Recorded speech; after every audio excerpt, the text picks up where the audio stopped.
Okay, let us start with functions, but before we really start with functions, there is something known as sets.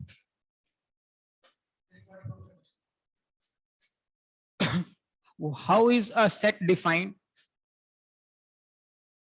Set is defined as, bolo,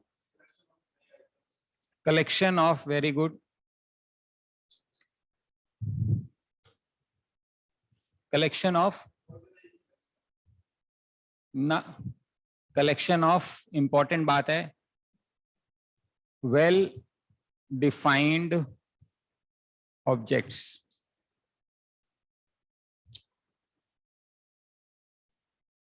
Set is a collection of well defined objects. You know, what do you mean by well defined objects? Why do we say it's a collection of well defined objects?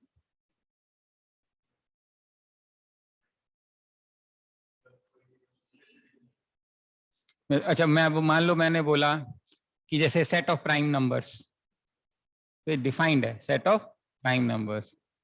Set of odd numbers less than 10, तो 1 3 5 7 9, ये less than 10 हो गया. ठीक है. Set of all the good boys in this class, all good boys in this class, null set. कोई है? Set of all good girls in this class.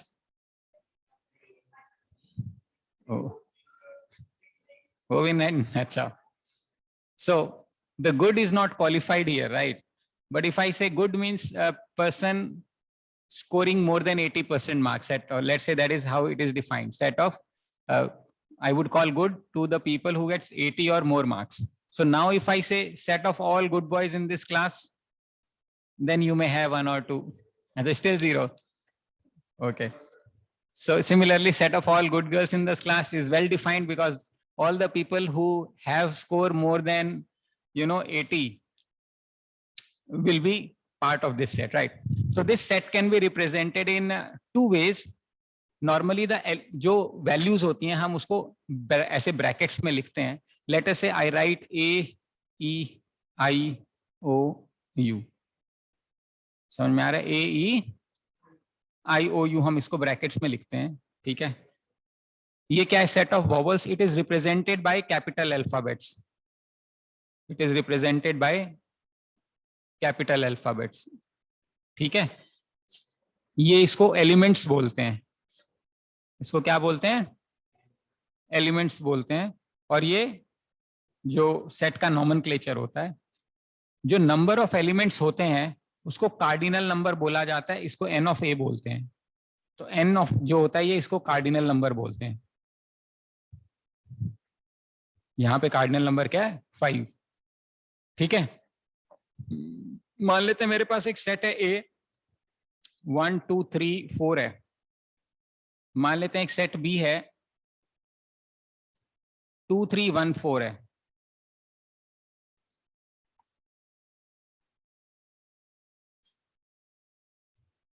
समझ में आ रहा है? 2 3 1 4 है.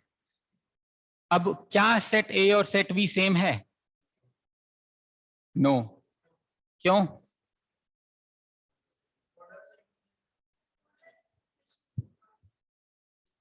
ऑर्डर से कोई फर्क नहीं पड़ता सेट के अंदर. So order does not affect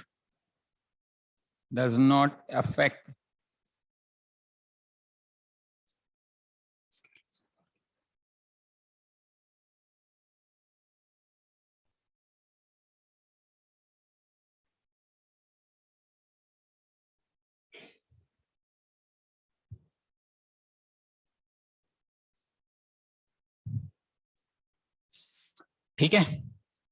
मान लेते हैं मेरे पास सेट ए है, 1 2 3 4 3 4. इस सेट का कार्डिनल नंबर क्या है? हैं? क्यों?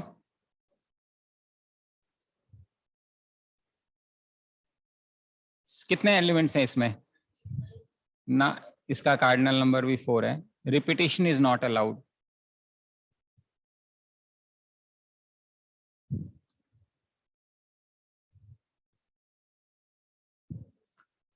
समझ में आ रहा है? Repetition is not allowed. आ रही बात समझ में? Repetition is not allowed.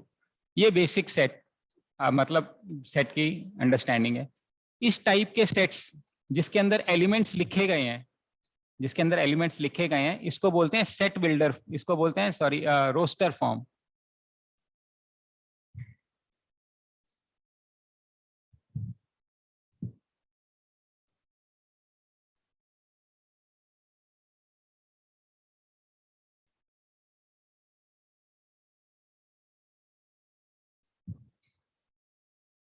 क्या बोलते हैं उसको? Roster form. ठीक है। एक होता है जिसको बोलते हैं set builder form.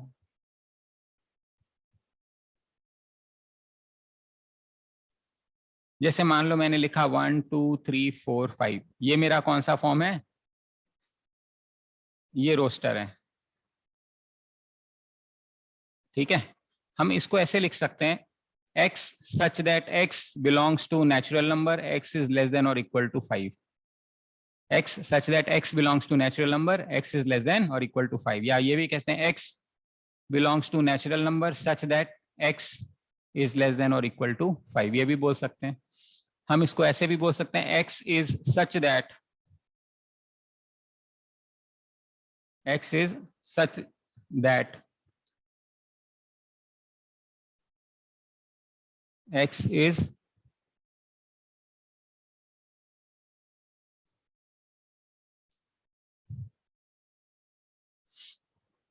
Less than 5। ठीक है। ये सारा का सारा मेरा क्या होता है? रोस्टर फॉर्मेट होता है।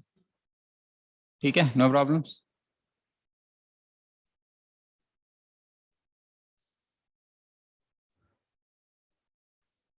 अब मान लेते हैं मेरे पास कोई सेट है P, उसमें कोई भी एलिमेंट नहीं है, इसको हम फाई या इसको इस तरीके से नल सेट रिप्रेजेंट करते हैं। ये क्या है मेरा?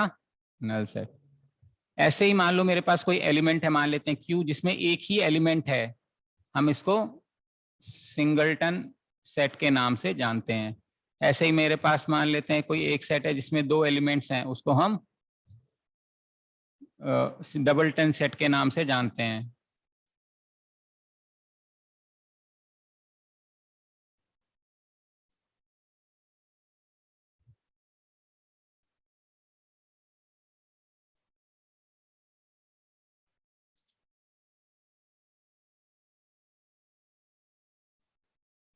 इसको डबलटन सेट के नाम से जानते हैं।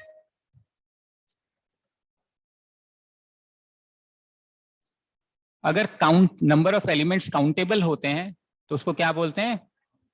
Finite set. अगर काउंटेबल है तो हम बोलेंगे फाइनाइट सेट। इसका मतलब क्या है? एलिमेंट्स आर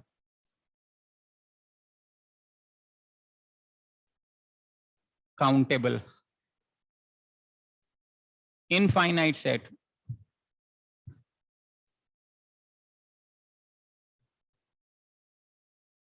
एलिमेंट्स आर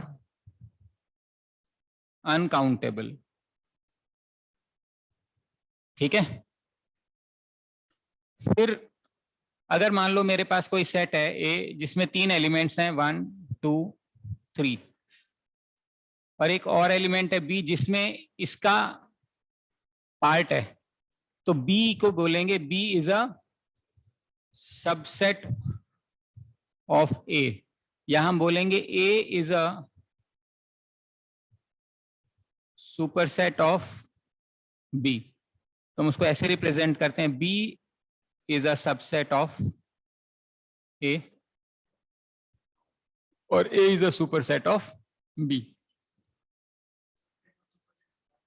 सब का मतलब उसका पार्ट होता है, सुपर यानी उसका बाप होता है बेटा। सब यानी पार्ट, वो उसका बड़ा सेट।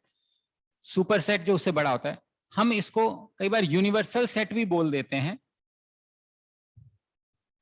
यूनिवर्सल सेट यानी कोई भी वो सेट जो बड़ा है किससे?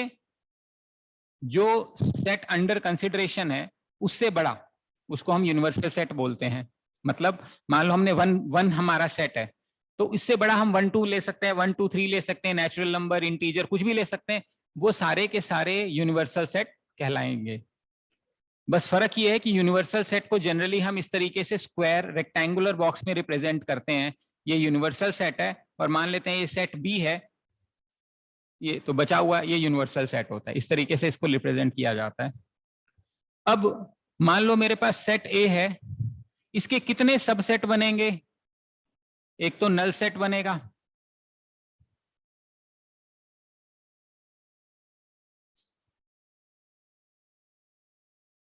एक तो 1 बनेगा, एक 2 बनेगा, एक 3 बनेगा, 1 एंड 2 बनेगा, 1 एंड 3 बनेगा, 2 एंड 3 बनेगा, फिर 1 2 एंड 3 बनेगा। कितने बन गए? 8। तो there are 8 subsets which includes null set and the set itself. ये दोनों इंक्लूड करते हैं। ये इसको बोलते हैं नंबर ऑफ सबसेट्स। तो अगर मुझे नंबर ऑफ सबसेट्स निकालने हैं तो मैं करूंगा 2 to the power of n, where n is the cardinal number। n क्या है मेरा? n क्या है मेरा? Cardinal number.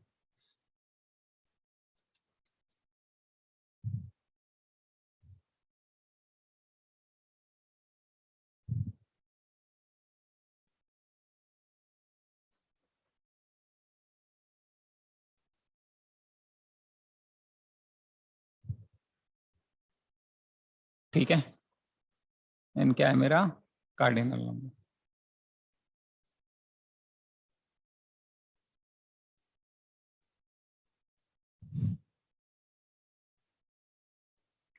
A set which consists of subset of a given set is known as power set. For example, ये जो है ना, this is power set of A। तो power set क्या होता है? Power set is a set of all subset of the given set। मतलब जैसे कि मेरा गिवन सेट क्या है? A, इसके सबसेट क्या है? ये वाले। और ये जो सबसेट्स हैं वो एक सेट, मान लो एक बड़ा सेट है, उसके एलिमेंट्स हैं। एलिमेंट्स क्या है? Subset of a set A। तो उस सेट को हम पावर सेट के नाम से जानते हैं। ठीक है, क्वेश्चन क्या बन सकता है? Is power set a null set? Can a power set be a null set?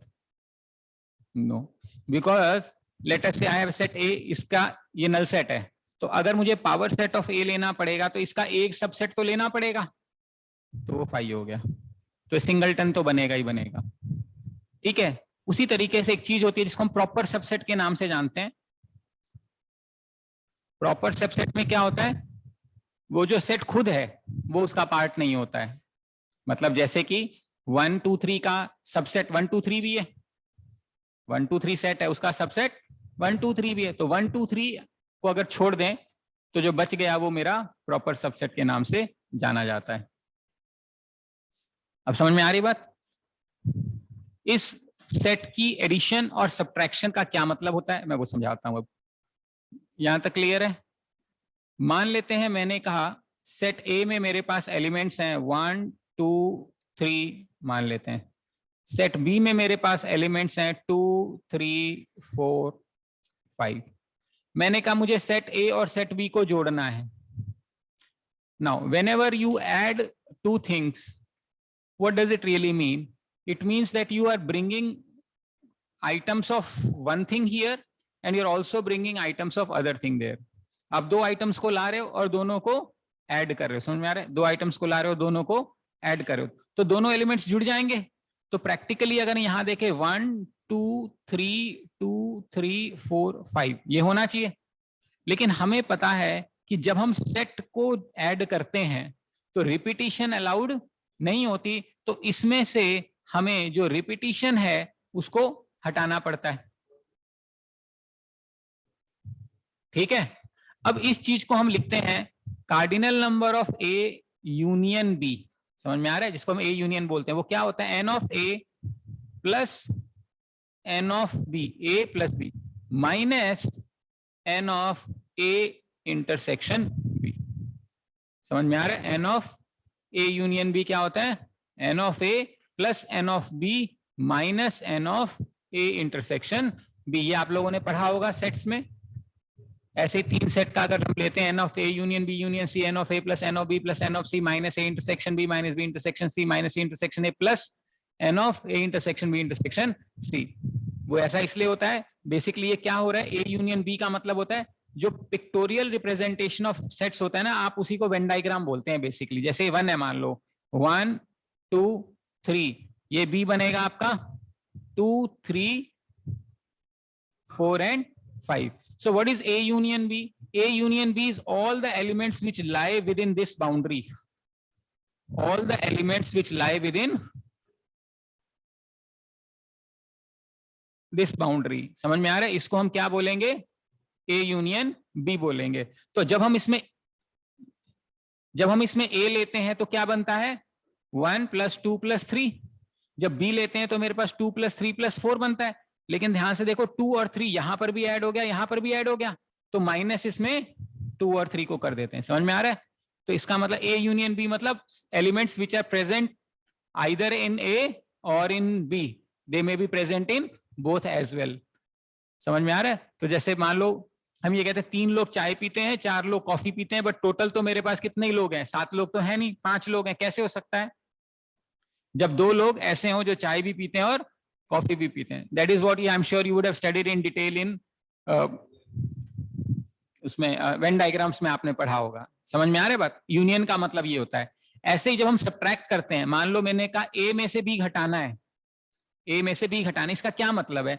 इसका मतलब ये मान लेते हैं ए है मेरे पास 1 2 3, और ये मान लेते हैं मेरे पास 4 5, बी है, ये ए है बी है। ए में से बी घटाना है यानी ए में से बी काटना है। अगर हम बी काट के बाहर निकाल देंगे तो ये टुकड़ा तो बाहर चला गया, तो बचेगा क्या ए माइनस बी में? ए में से ए टुकड़ा ये ए है, बी काट के बाहर कर दिया, ये काट के बाहर कर दिया, तो क्या बचा? ये बचेगा, और वो क्या है 1। तो ए माइनस बी क्या बनता है? 1। अगर मैं बोलूं कि बी माइनस ए, इसका क्या मतलब है? इसका मतलब है ये मान लेते हैं ए है, ये मान लेते हैं बी है,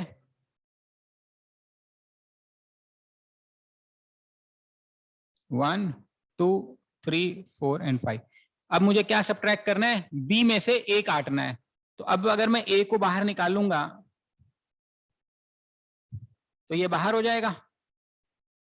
समझ में आ रहा है? बी में से ए कट गया तो मेरे पास बचा क्या?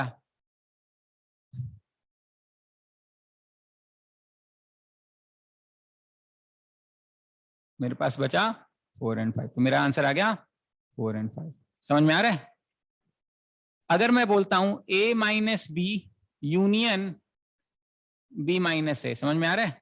इसका आंसर क्या होगा? 1 4। इसको बोलते हैं सिमेट्रिक डिफरेंस।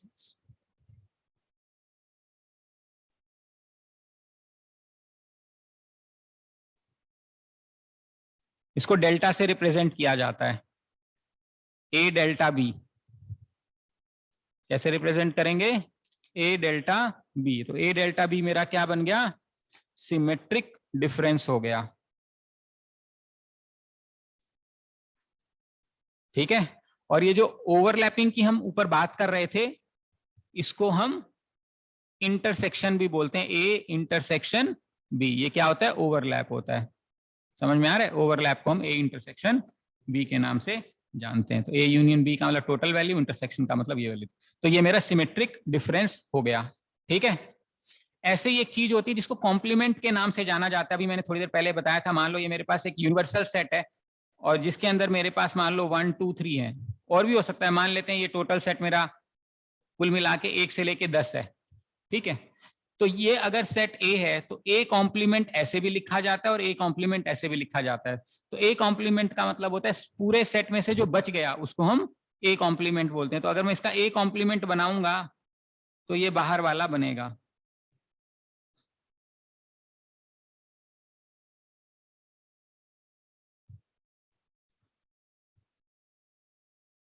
अंदर वाला नहीं, व्हाइट वाला नहीं, सिर्फ ये बाहर वाला।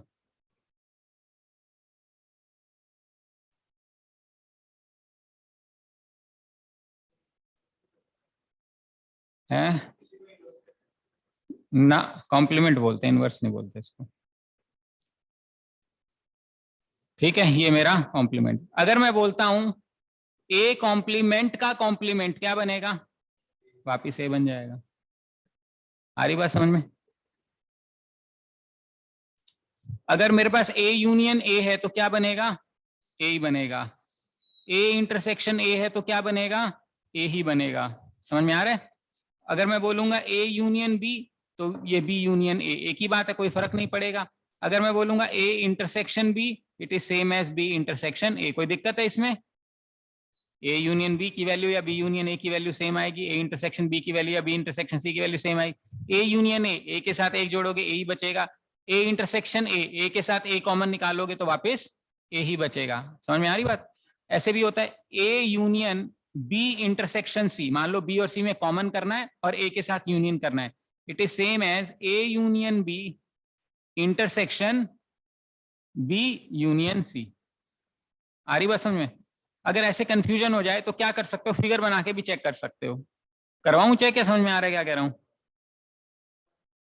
मान लो ए यूनियन है, किसके साथ, बी और सी के साथ कॉमन है, उसका आंसर ए और बी का यूनियन करो, बी और सी का यूनियन करो, और दो जो तो कॉमन होगा ना वो आंसर, ये आंसर से बेसिकली अंदर जा रहा है। देखो ए यूनियन बी के साथ होगा, फिर इंटरसेक्शन कॉमन आ गया, फिर ए यूनियन सी हो जाएगा बस। Sorry, A union B, A union C गलत कर दिया मैंने, इंटरसेक्शन ए यूनियन सी। जैसे मल्टीप्लाई है, मान लो यहाँ प्लस है, मान लो A into B plus A into C, वही वाली बात है। ऐसे ही अगर A intersection B union C होता तो क्या बनता, A intersection B union A intersection C.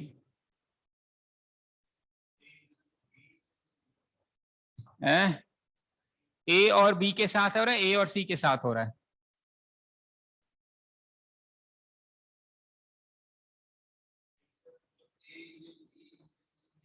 वो उससे कोई फर्क नहीं पड़ेगा। मान लो A union B union C है ना, मान लो ये कर लो, या पहले A union B union C कर दो, आंसर एक ही आएगा ना। इंटरसेक्शन कैसे लिखेगा?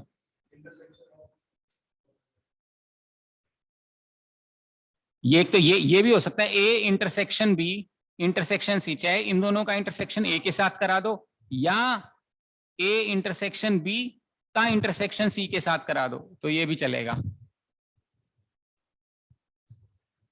ठीक है,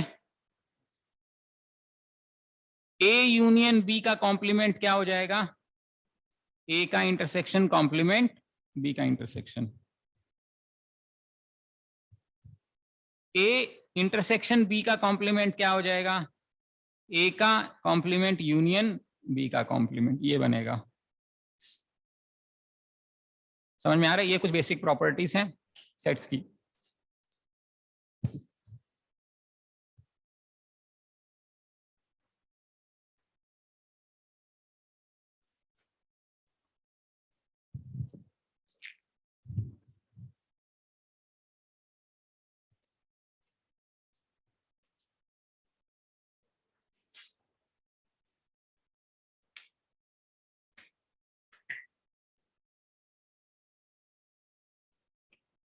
ठीक है,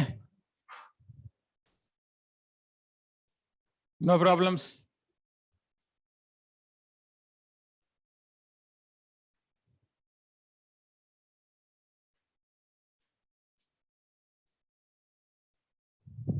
ऐसे एक टर्म होते है डिसजॉइंट सेट, मैं भूल गया बताना, बट पता ही होगा क्या होता है डिसजॉइंट सेट है, जिनमें कुछ भी ओवरलैपिंग ना हो, ये डिसजॉइंट सेट्स होते हैं। यानी ए इंटरसेक्शन भी जीरो होता है, उसको डिसजॉइंट बोलते हैं।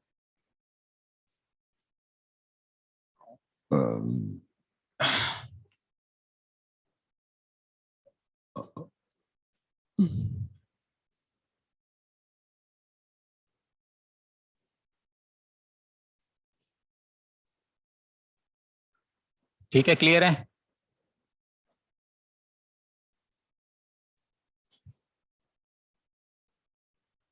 अब हम देखते हैं Cartesian product of two sets. Cartesian product of two sets. तो मान लेते हैं सेट ए मेरे पास 1 2 3 है, सेट बी मेरे पास ए बी है। ए क्रॉस बी का मतलब ये है कि ए जो है वो फर्स्ट वाला इनपुट है, यानी पहला ए 1 के साथ ए ले सकते हैं अपन, 1 के साथ बी ले सकते हैं, ठीक है, 2 के साथ ए ले सकते हैं, 2 के साथ बी ले सकते हैं, 3 के साथ ए ले सकते हैं और 3 के साथ बी ले सकते हैं। ये क्या है मेरा Cartesian product. Number of elements कितने हैं 6। तो अगर मान लो किसी में 3 एलिमेंट है, किसी में 2 element, number of elements in Cartesian product in दोनों का प्रोडक्ट होता है।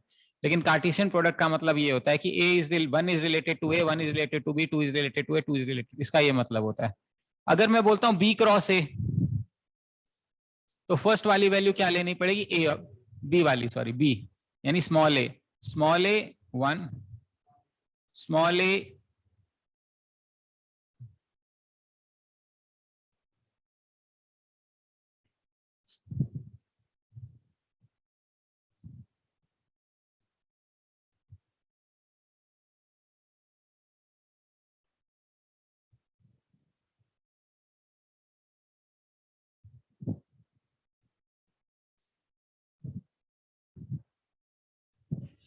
ये कार्टेशियन। तो इसका मतलब ये है कि प्रोडक्ट तो सेम है, लेकिन A cross B may not be equal to B cross A, तो इसको कार्टेशियन प्रोडक्ट बोलते हैं, ठीक है। नंबर ऑफ एलिमेंट सेम रहते हैं, ठीक है।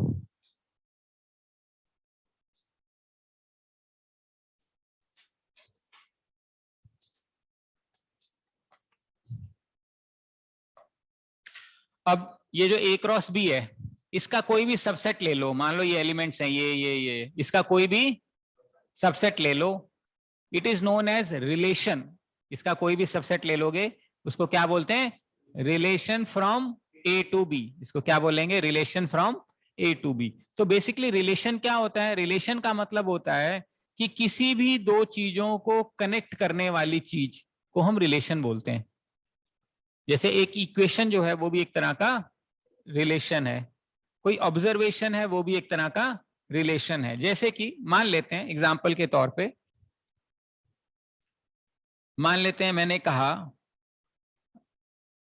y is equal to x plus 2, मान लेते हैं ये एक रिलेशन है, ठीक है। y is equal to x square मैंने कहा, y is equal to sine x मैंने कहा, और y is equal to root x मैंने कहा, और एक यहाँ पे y की वैल्यू है और एक x की वैल्यू है, या इसको ऐसे ले लेते हैं ऑब्जर्वेशन कहा मैंने।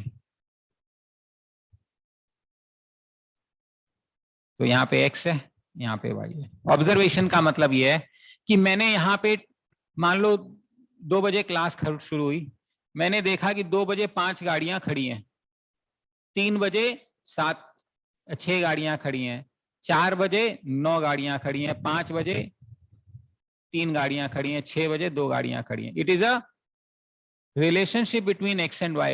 What kind of relation here? Time with the number of vehicles, time connected to number of vehicles. तो ये एक तरह का क्या है, मेरा रिलेशन हो गया। यहां पे मेरा रिलेशन क्या है x और y का, x की वैल्यू 0 पुट करी तो y की वैल्यू 2, x की वैल्यू 1 पुट करी, y की वैल्यू 3, इसकी वैल्यू -1 पुट करी तो y की वैल्यू 1, इसकी वैल्यू -2 पुट करी तो y की value 0। For different kinds of x and y are related by a equation, right? Now if you look here, x and y, if you put x0 y0, x1 y1, x2 y4, x -1 y1, x -2 y4, you are giving some input, you are getting some output. If you look here, in this case x and y, if you take sine 0 0, if you take theta, it becomes half. If you take 60, it becomes root 3 by 2. If you take 90, it becomes 1, and you will get different values. Similarly, you take x and y. You take x as 0, y is 0. If you take x as 1, y could be plus 1, it could be minus 1. You could take 4, it could be plus 2, it could be minus 2. Now, so these ways, two or more two variables can be connected to each other, right? Now, this connection is basically known as relation. ये कोई भी दो चीज के relation होता है. Certain type of relations are called functions. ये जो अलग अलग तरह के relations होते हैं, इनमें से कुछ तरह के जो relation है, हम उनको functions के नाम से जानते हैं. अब relation में दो चीजें होती हैं, एक input और एक उसका output. अब जैसे यहां पे हमने किया y is equal to x plus 2, हमने x की इनपुट वैल्यू डाली और y की आउटपुट वैल्यू आ गई. समझ में आ रहा है? x क्या है मेरा इनपुट वैल्यू, x से मुझे क्या मिल रहा है इनपुट. तो जो इनपुट वैल्यू होती है उसको हम डोमेन के नाम से जानते हैं. जो इनपुट वैल्यू होती है उसको क्या बोलते हैं डोमेन. और जो पॉसिबल आउटपुट वैल्यू होती है उसको कोडोमेन के नाम से जानते हैं. और इसी का पार्ट हो जाता है रेंज. वो रेंज क्या होता है अभी हम देखेंगे. तो output possible outcome are codomain and possible input that the thing can take is domain. समझ में आ रहा है? तो एक इनपुट है और उसका एक आउटपुट है. अब यहां पे ऑब्जर्व करोगे, एक इनपुट डाला उसका एक आउटपुट मिल गया हमें. यहां पर कुछ और इनपुट डाला कुछ और आउटपुट मिल गया. यहां पे कुछ और इनपुट डाला है. यानी इनपुट डालने के बाद जो उसका रिजल्ट है या जो आउटपुट है या इनपुट डालते उसका क्या रिजल्ट आएगा वो हमें डेफिनेट है, कंफर्म्ड है कि भैया यही आएगा और कुछ नहीं आएगा. इसमें अगर हम देखें तो भी यही है. इसमें देखें 0 डाला तो 0, 1 डाला तो 1, 2 डाला तो 4 और -1 डाला तो भी 1 आ रहा है और -2 डाला तो भी 4 आ रहा है. क्योंकि रिपीटिशन नॉट अलाउड सेट्स के अंदर तो मैं इसको एक बार हटा सकता हूं. कुछ समझ में आ रहा है क्या कह रहा हूं मैं? Different inputs are giving me same output. यहां पे क्या मिला मुझे? Different input. मुझे क्या मिला? Different output. यहां पे डिफरेंट इनपुट सेम आउटपुट. ठीक. यहां पे डिफरेंट इनपुट डिफरेंट आउटपुट. और यहां पे क्या मिल रहा है मुझे? 1 डाला तो ये, 1 डाला तो ये. Same input different. अब लास्ट वाले केस में हमने कुछ रिजल्ट इनपुट डाला, आउटपुट मेरा कंफर्म नहीं है. आउटपुट मेरा कंफर्म नहीं है. बाकी सब केसेस में इनपुट डाला, आउटपुट मेरा कंफर्म्ड है. ऐसा हो सकता है दो डिफरेंट इनपुट का सेम आउटपुट आ जाए, चलेगा. कुछ हमने इनपुट डाला उसका आंसर पक्का है. ये हो सकता है मैंने 1 डाला तो 1 आ गया, 2 डाला तो भी 1 आ गया, हो सकता है. Different input same output. This condition is acceptable as a function. This condition is also acceptable as a function. This condition is not acceptable as a function. जिस केस में इनपुट डालने पे आउटपुट अलग अलग आ जाए या हम श्योर ना हो कि क्या आएगा, वो रिलेशन फंक्शन नहीं है. ये रिलेशन तो है x और y, लेकिन ये फंक्शन नहीं है. यानी कि मैंने आपको कुछ दिया, वो बाहर क्या निकल के आएगा हमें ये नहीं पता. तो it is only a relation, it is not a function. मैंने इनपुट डाला, आउटपुट डेफिनेट और यूनिकली कनेक्ट होना चाहिए. अब जैसे इसमें आउटपुट 1 है तो 1 जो है वो +1 भी इनपुट डाल के 1 आ सकता है और -1 इनपुट डाल के भी 1 आ सकता है. लेकिन अगर -1 को बोलूंगा भाई तेरे को कहां जाना है, बोलेगा 1 के पास. 1 को पूछूंगा कहां जाना है, बोलेगा 1 के पास. यानी कंफर्म है, डेस्टिनेशन कंफर्म्ड है. यहां पे मैं 1 को पूछूंगा, बोला कहां जाना है, बोला 1 में भी जा सकता हूं, -1 में भी जा सकता हूं. या उसका डेस्टिनेशन कंफर्म्ड नहीं है। 4 इनपुट डाला, बोला कहां जाएगा, बोला पता नहीं भाई, प्लस भी जा सकता हूं माइनस भी जा सकता हूं। ये आउटपुट कंफर्म नहीं है, डेस्टिनेशन कंफर्म नहीं है, तो ये मेरा फंक्शन नहीं होगा। ये बात समझ में आती है? फंक्शन क्या होता है? इनपुट डाला, आउटपुट गारंटीड है कि भाई इस इनपुट के साथ ये आउटपुट कनेक्टेड है, पक्का। अगर इनपुट डाला, आउटपुट मेरा क्लियर नहीं है, तो वो मेरा फंक्शन नहीं है। क्लियर है बात समझ में?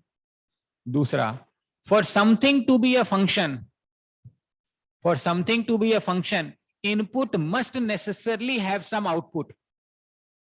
मतलब मैंने जैसे इनपुट डाला तो कंफ्यूजन हो गई कौन सा आउटपुट, लेकिन मैंने कहा इनपुट डाला और आउटपुट आया ही नहीं, तो भी वो फंक्शन नहीं है। मैंने कुछ डाला, बाहर पता ही नहीं क्या हुआ, तो वो फंक्शन नहीं है। समझ में आ रही बात? जैसे कि इसी चीज को हम जब पढ़ते होंगे बचपन में,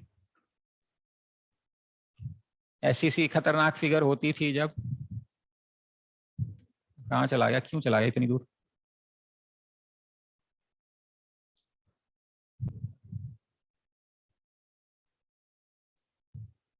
वो तरह की ये क्या है?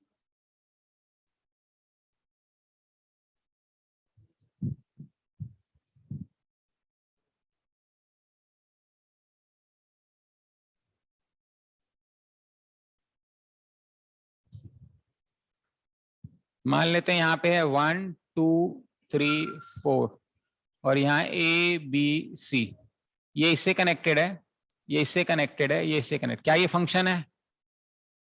ये फंक्शन नहीं है। अब क्या ये फंक्शन है?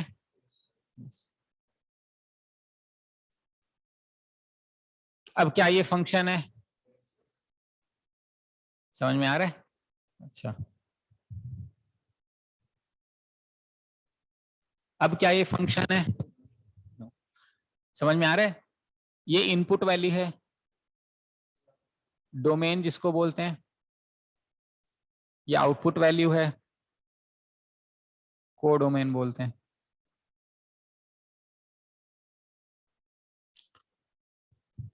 ठीक है,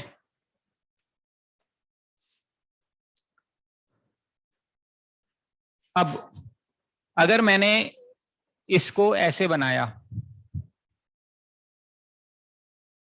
इसका कोडोमेन क्या है? सेट, ये तो सेट ए है, कोडोमेन क्या है इसका? ए बी सी, कोडोमेन क्या है? A B C. रेंज क्या है? A B. समझ में आ रहा है क्या डिफरेंस है? इसका कोडोमेन क्या है? ए बी सी, और रेंज क्या है इसकी जो एक्चुअल वैल्यू है? ए और बी। समझ में आ रहा है? तो जो रेंज होता है वो हमेशा सबसेट होगा डोमेन का, और या फिर डोमेन और रेंज बराबर होगा। ये दो ही पॉसिबिलिटी है, या तो डोमेन और रेंज सेम होंगे, और या रेंज जो हमेशा होगा वो सबसेट होगा। ठीक है, अब यहां पॉइंट्स देखोगे ना, फंक्शन वो लिखेगा function is a subset of A cross B. Function जो है वो सबसेट ए क्रॉस बी का, वो हमने देख ही लिया था कि भी ए क्रॉस बी सारे रिलेशन होते हैं, उस रिलेशन में कुछ फंक्शन होते हैं, वो हमें दिया हुआ है। Every set of A has unique f image in B, यानी every element in set A, इसमें जो भी एलिमेंट है उसका, इसको प्री इमेज भी बोलते हैं कई बार, इसको क्या बोलते हैं? प्री इमेज, और इसको बोलते हैं इमेज। तो अगर मेरे पास यहां पे कुछ है, इसका कोई ना कोई इमेज होना चाहिए। अगर मान लो मैंने कहा 3 का कोई इमेज नहीं है, तो ये फंक्शन नहीं होगा। 3 की कम से कम every element of A must have an image in B, every element in A must have an image in B, यानी जो ए वाला एलिमेंट है वो किसी ना किसी से कनेक्टेड होना चाहिए। 2 और more elements of A can have same f image in B, जैसे मैंने इसके एग्जांपल लिया है। 2 और मोर एलिमेंट्स यानी 2 and 3 या 1 2 3, ये सारे के सारे सेम इमेज हो सकते हैं, यानी different inputs can have same output, इसका ये मतलब है। ठीक है, there may be elements in B which are not F image of A, there may be elements in B, यानी like C, which is not image of any element in A, मतलब ये खाली रह सकता है, ये खाली रह सकता, भी तो ये रेंज छोटी होगी कोडोमेन से, ये इसका रीजन है। ठीक है, अब इसके अंदर मान लो m एलिमेंट्स हैं और इसके अंदर n एलिमेंट्स हैं, तो बताओ नंबर ऑफ फंक्शंस कितने बनेंगे?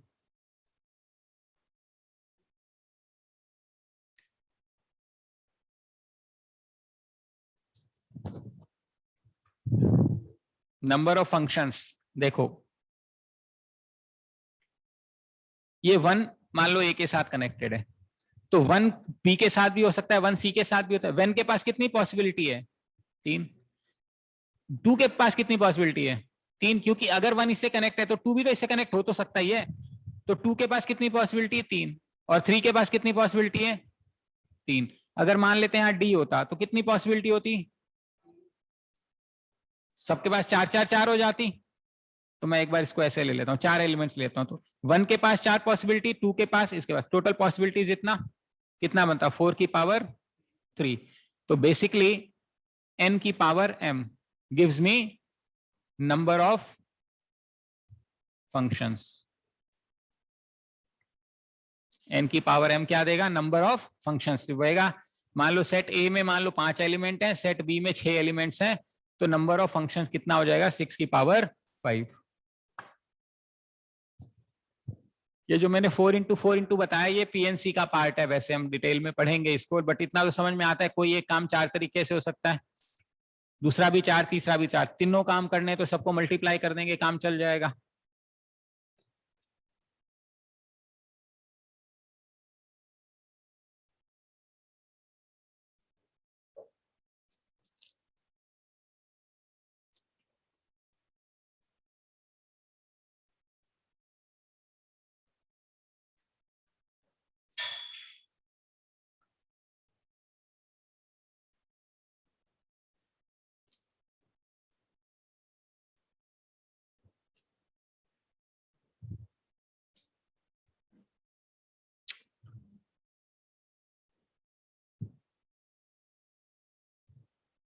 ठीक है, इसके बाद एक होता है 1 1 फंक्शन, उसको इंजेक्शन फंक्शन भी बोलते हैं। तो 1 1 फंक्शन का क्या मतलब होता है? जैसे क्या ये 1 1 फंक्शन है? ये 1 1 फंक्शन नहीं है, ये मैनी टू 1 फंक्शन है, क्योंकि 2 एलिमेंट सिंगल एलिमेंट के साथ कनेक्ट हो रहे हैं, तो ये क्या है? हाँ, मैनी टू, हम बोलते हैं 1 1 है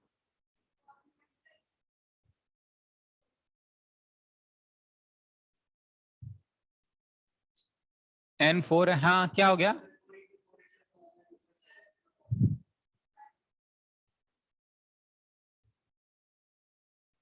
One can be connected in 4 ways. 2 can also be connected in 4 ways. 3 can also be connected in 4 ways. Total number of ways of connection is?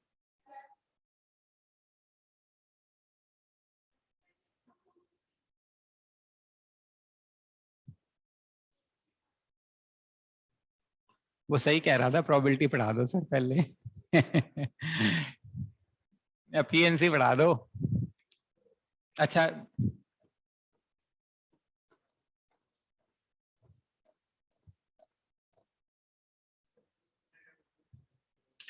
मान लो 3 लोग हैं, 3 कुर्सियां हैं, कितने तरीके से बैठ सकते हैं?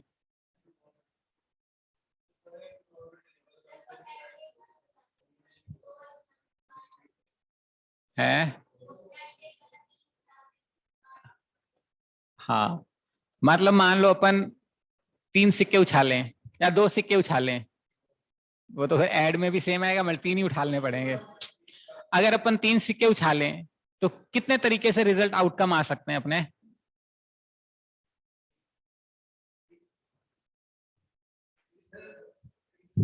हाँ बोलो। अगर अपन 3 सिक्के उछालते हैं, कितने तरीके से रिजल्ट आ सकते हैं? क्या क्या आ सकता है?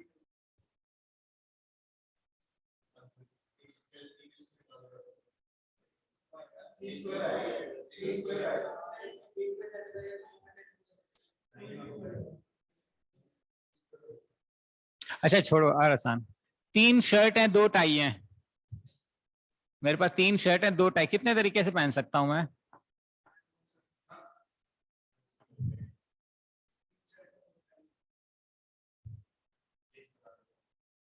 3 शर्ट 2 टाई कितने तरीके से पहन सकता हूँ पहले बताओ, फिर बाद में समझाऊंगा।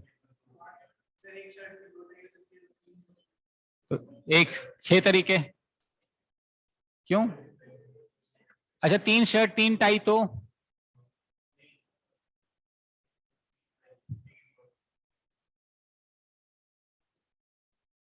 3 शर्ट 3 टाई, 3 शर्ट 2 टाई। अच्छा 3 शर्ट 2 टाई कितने तरीके से हो जाएगी? 3 शर्ट है 2 टाई है, मुझे पहननी है इसको, लेकिन मैं या तो हाँ मतलब शर्ट और टाई दोनों पहननी है, ऐसा नहीं सिर्फ टाई पहन के आ गया या सिर्फ शर्ट पहन के आ गया, दोनों में कितने तरीके से? क्यों 6 क्यों होंगे, 5 नहीं होंगे?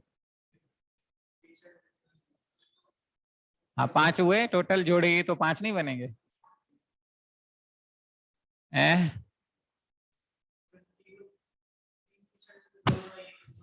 एक्चुअली ना वो उसका रिपीटेशन का चक्कर पड़ रहा है, रुक जा मैं समझ रहा हूँ।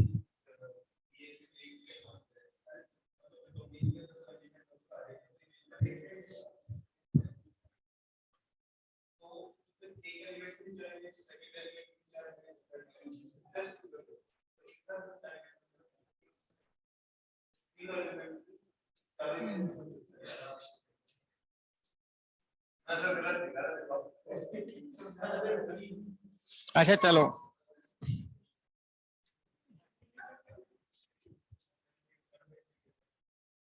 अच्छा मान लेते हैं मेरे पास 3 एलिमेंट्स हैं 1 2 3 और यहाँ पे 2 हैं ए बी, ठीक है। अब कितने सेट्स बनेंगे बताओ? 6। अब फॉर्मूला पुट करें तो ये m है और ये n है, तो n की पावर m था तो 2 की पावर 3 यही बनना चाहिए, 8 बनेंगे। 8 कैसे बनेंगे देखो, मैं 8 फंक्शन बना के दिखाता हूं तुम्हें, अभी रुको सब बनेगा 1 2 3 ए और बी, ठीक है। ये इसके साथ, ये इसके साथ, ये इसके साथ, ये बनेगा एक फंक्शन, ठीक है। 1 2 3 ए और बी, ये इसके साथ, ये इसके साथ, ये इसके साथ बनेगा सेकंड फंक्शन, ओके। 1 2 3 ए और बी, ठीक है। ये इसके साथ, ये इसके साथ, ये इसके साथ बनेगा एक और फंक्शन 1 2 3 ए बी, ठीक है। अब 1 और 2 बी के साथ, और ये भी बनेगा 1 2 3 ए बी, ठीक है। अब 1 और 3 इसके साथ और 2 इसके साथ, 1 2 3 ए और बी, ठीक है। 1 इसके साथ, 3 इसके साथ, 2 इसके साथ, ठीक है। अब क्या बनेगा 1 2 3 ए और बी, ठीक है। 1 और 2 ए के साथ हो गया, 1 और 3 ए के साथ हो गया। अब 2 और 3 ए के साथ बनेगा, ये फंक्शन बनेगा 1 2 3 ए बी, ठीक है। 2 और 3 बी के साथ बनेगा, कितने बन गए 8 फंक्शन। ये हो क्या रहा है, 1 can be connected in 2 ways, 2 तरीके से कनेक्ट हो सकता है, तो 1 को कनेक्ट करने के 2 तरीके, और 2 को कनेक्ट करने के भी 2 तरीके, और 3 को भी कनेक्ट करने के 2 तरीके। अब अगर मुझे इन तीनों में से एक काम करना होता तो मैं करता ऐड, लेकिन अगर मुझे तीनों काम करने हैं तो मल्टीप्लाई करना पड़ेगा। जैसे कि 3 शर्ट्स हैं 2 टाई हैं, अगर दोनों में से एक ही काम करना है, मतलब या तो मैं शर्ट पहनूंगा और या तो मैं टाई पहनूंगा, एक ही काम करना है, तो 5 तरीके से हो सकता है। जैसे मैंने लाल शर्ट पहन ली, मैंने पीली शर्ट पहन ली, और मैंने येलो शर्ट पहन ली, पिंक मान लो, और 2 टाई हैं, मान लो मैंने ग्रीन टाई पहन ली और या ब्लैक टाई पहन ली, एक ही काम करना है। रेड शर्ट पहन के आ गया मैं, 1 हो गया। पिंक शर्ट पहन के आ गया, 2 हो गया। येलो शर्ट पहन के आ गया, 3 हो गया। बनियान पे टाई पहन के आ गया, 4 हो गया। ग्रीन टाई और बनियान पे ब्लू टाई पहन के आ गया तो 5 टाई, यही पहन सकता हूं कपड़े। दूसरा तरीका क्या है, दोनों काम करने हैं। क्या मतलब है, शर्ट भी पहननी है एंड टाई भी पहननी है। तो मैंने पहली रेड शर्ट पहनी तो ग्रीन टाई पहन के आ गया, एक कॉम्बिनेशन हो गया। अगले दिन मैंने रेड टाई के साथ, रेड शर्ट के साथ ब्लू टाई पहन ली, ये एक तरीका। ये अगले दिन मैंने पिंक शर्ट के साथ ग्रीन टाई डाल ली, पूरा गोविंदा लग रहा हूँ उसमें मैं, और पिंक टाई के साथ ब्लैक टाई पहन ली, भी हो सकता है। ये भी हो सकता है कि मैं येलो शर्ट पहन के आया, ग्रीन टाई पहन ली मैंने, और येलो शर्ट पहन के आया, ब्लैक टाई पहन ली। तो या तो ये पहनूंगा, या तो ये, या तो ये, या तो ये, या तो ये, इनमें से एक ही काम करना है। 1 2 3 4 5 6 जोड़ना पड़ेगा, क्योंकि मैंने सारे केसेस बना लिए। जोड़ने की बजाय एक तरीका होता है कि दोनों काम करने होते हैं तो मल्टीप्लाई कर दो। समझ में आ रही? अब 1 can be seated in this, यहां पे 1 can be seated in 4 ways, 2 can be seated in also 4 ways, C can also be in 4। तीनों को बिठाना है या एक को बिठाना है? एंड तो मल्टीप्लाई होगा। वो सारे 64 केस में बनाना नहीं चाहता, यहाँ तो चलो 8 केस तो बना दिए थे मैंने, और 64 टाइम लगेगा, तो मल्टीप्लाई होगा, वो केस बनेंगे। आ रही बात समझ में? तो ये टोटल नंबर ऑफ फंक्शन होता है n की पावर m। ठीक है, टोटल नंबर ऑफ फंक्शन होता है n की पावर m। अब हम आते हैं इंजेक्शन फंक्शन यानी 1 1 फंक्शन।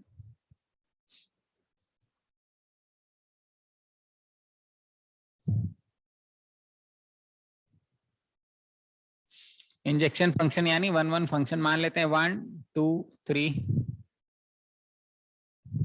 A B C, तो भी ये 1 1 फंक्शन बन सकता है। और अगर यहाँ D होता तो भी ये 1 1 फंक्शन बन सकता था।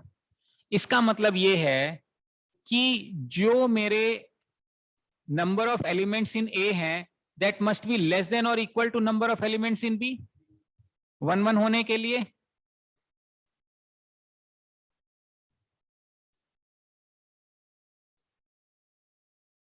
समझ में आ रहा है? Number of elements in A should be less then number of elements in B, 1 1 function बोलते हैं। ठीक है, तो इसको इंजेक्शन के नाम से भी जानते हैं, 1 1 फंक्शन को इंजेक्शन के भी नाम से जानते हैं। और इन दोनों को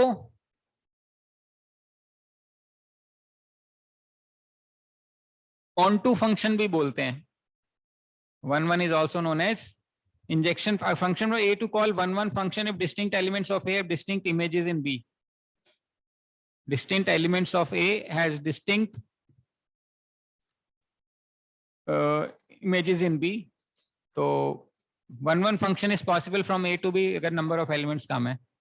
अगर इसके अंदर m elements हैं और इसके अंदर n elements हैं, ठीक है, तो अगर मैं आपसे पूछूं नंबर ऑफ 1 1 फंक्शन कितने बनेंगे, नंबर ऑफ 1 1 फंक्शन, मान लो इसमें 3 एलिमेंट्स हैं और इसमें 4 एलिमेंट्स हैं, तो नंबर ऑफ फंक्शंस कितने बनेंगे?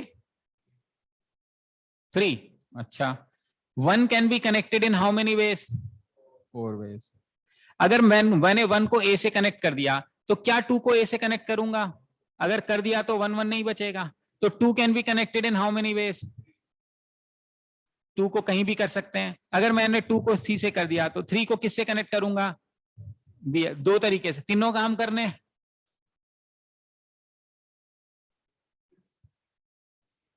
NPM, मुझे दुख हो रहा है, मैं पढ़ा देना था पहले। नंबर ऑफ 1 1 फंक्शन का ये फॉर्मूला है NPM, विच इज NPM का मतलब होता है n factorial divided bye n minus m factorial. n is the number of elements, इसमें m एलिमेंट्स हैं, इसमें n एलिमेंट्स है, ये है NPM। ये बिना उसके किए भी मैंने आपको बता दिया कि इसमें 3 है, इसमें 4 है, तो पहले वाला 3 के साथ 4 के साथ कनेक्ट होगा, दूसरे वाला 3 के साथ। क्यों? अगर फंक्शन निकालना होता तो हो जाता, लेकिन हमें कौन सा फंक्शन निकालना है? 1 1, तो वो दूसरे के साथ कनेक्ट नहीं होगा, नया नंबर उसको चाहिए।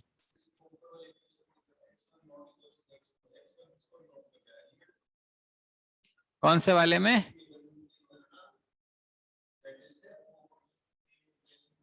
हाँ, if then f of x1 is not equal to f of x2. हाँ हाँ, x1 x1 एलिमेंट को और f1 f2 रेंज, हाँ जो रिजल्ट आ रहा है बी वाला, x1 x2 ए के एलिमेंट्स हैं और f1 f2 वो है, यानी अगर a1 x1 दोनों इक्वल नहीं है तो उसका रिजल्ट भी इक्वल नहीं होना चाहिए। इक्वल होने का मतलब ये है कि मैनी टू वन हो जाएगा।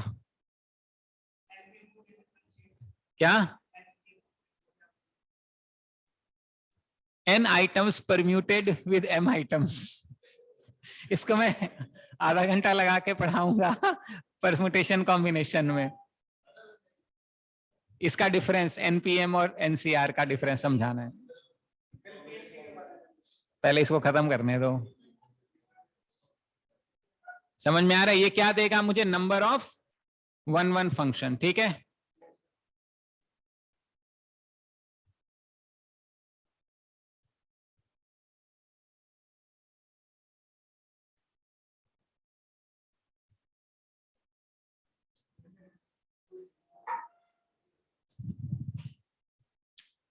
ठीक है। Then we come down to onto function.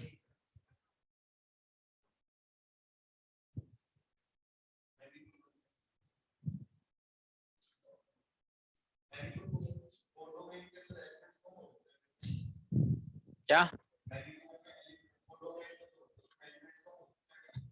नहीं, ऐसा कोई जरूरी नहीं है।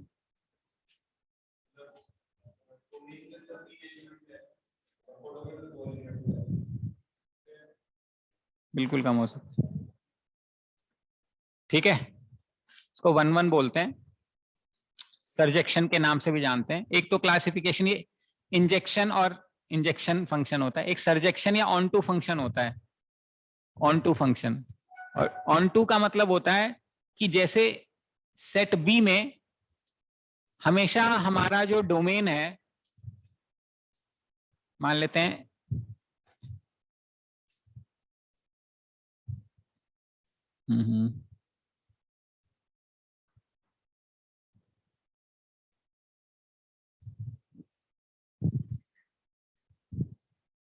अब मान लेते हैं ये इससे कनेक्टेड है, ये इससे कनेक्टेड है, ये इससे कनेक्टेड है।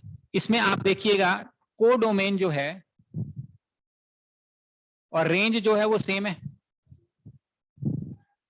एक केस ये भी हो सकता था 1 2 3 ए बी, ये 1 1 है, ये मैनी टू 1 है, लेकिन और ये इसके साथ कनेक्टेड। अभी भी आप देखो को डोमेन जो है वो इक्वल टू रेंज है। इसका मतलब इसमें कोई एलिमेंट्स खाली ना बचे, उस टाइप के फंक्शन को ऑन टू फंक्शन बोलते हैं। अब ऑन टू फंक्शन जो है वो दोनों में पॉसिबल है, 1 1 में भी पॉसिबल और मैनी टू 1 में भी पॉसिबल। ऑन टू फंक्शन में क्या है कि कोडोमेन और रेंज सेम होनी चाहिए, मतलब कुछ फालतू ना बचे, उसको हम ऑन टू फंक्शन बोलते हैं। हर इमेज की प्री इमेज होनी ही चाहिए। जैसे ऊपर वाले केस में इमेज जो बी है उसका प्री इमेज नहीं है। अगर मैं इसको मान लो इसे कनेक्ट कर दूं तो बी का कोई प्री इमेज नहीं है, तो ये ऑन टू फंक्शन नहीं है। और जो फंक्शन ऑन टू नहीं है वो इनटू है, जो फंक्शन ऑन टू नहीं है वो इनटू है। बस बात खत्म हो रही। ठीक है,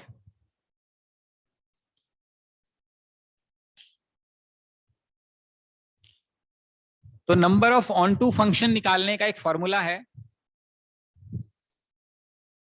number of onto function. तो पहले टोटल नंबर ऑफ फंक्शंस निकालते हैं n की पावर m, उसमें से हम एक एलिमेंट छोड़ देते हैं nc1,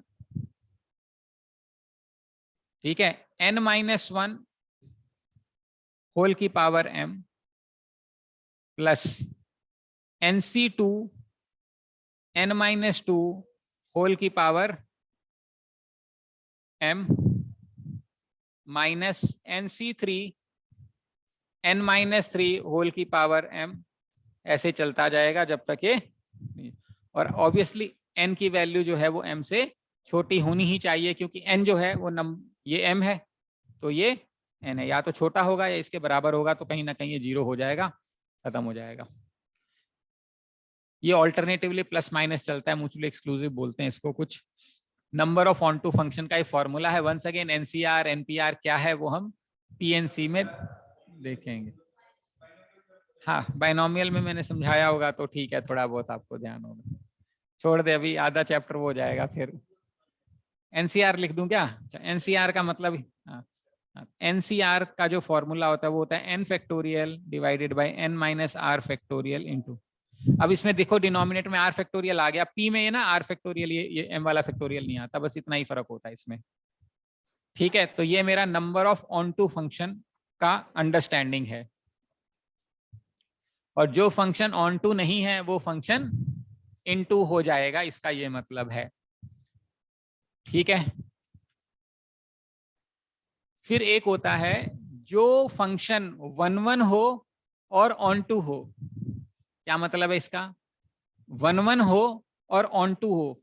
ऑन टू का मतलब ये कि जितने एलिमेंट्स यहां पे हैं या तो उतने हो या उससे कम हो, लेकिन अगर कम होंगे तो मैनी टू वन हो जाएगा। तो जितने यहां हैं उतने यहां हो, इसको बोलते हैं one one and onto. इसको बोलते हैं बाइजेक्शन फंक्शन। ये इंपॉर्टेंट है।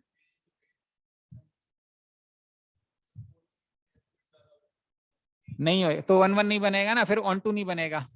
ए बी सी डी हो गया तो ऑन टू नहीं बनेगा, तो ऑन टू होना चाहिए वन वन। ठीक है, अब मान लो इसके ऊपर एक क्वेश्चन कहीं मैंने सुना था कि आया है, मैंने देखा नहीं but I think it is there. ये मान लो तीन फंक्शन है, ये फंक्शन ये A1 2 3 और ABC। इसमें से हमने एक फंक्शन उठाया, what is the probability that the function is a bijection function? ये क्वेश्चन बन जाता है। कितना स्मार्ट है देखो वो क्वेश्चनर। ये फंक्शन है तीन तीन का, आपने सारे पॉसिबल फंक्शन बनाए और एक फंक्शन उठाया, इस बात की क्या प्रोबेबिलिटी है कि वो बाइजेक्शन फंक्शन है? तो पहले प्रोबेबिलिटी पता होनी चाहिए। प्रोबेबिलिटी क्या होती है? चलो आज मैं प्रोबेबिलिटी करा देता हूँ, देखता हूँ तुम्हें आती ही नहीं आती। सिक्का उछालो, हेड्स आने की क्या प्रोबेबिलिटी है? पक्का? टेल आने की?